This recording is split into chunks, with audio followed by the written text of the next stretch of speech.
What a match man, কি খেলা দেখলাম এটা। 254 রানের একটা ইনিংস, এই ইনিংস তাড়া করতে নেমে কিন্তু মাত্র 7 রানে হেরেছে ইংল্যান্ড।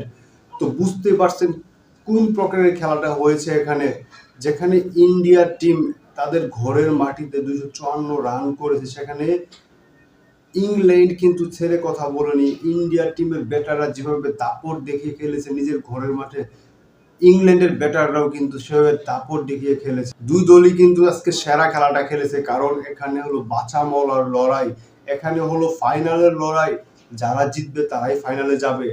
সেদিক থেকে কিন্তু দুই দলই কিন্তু তাদের সেরাটা দিয়েছে। যেহেতু দুই দলের খেলা, সেই অনুযায়ী হার জিত অবশ্যই থাকবে। ইন্ডিয়ার গুড লাক যে তারা জিতেছে এবং ইংল্যান্ডের ব্যাড লাক তারা হারিয়েছে।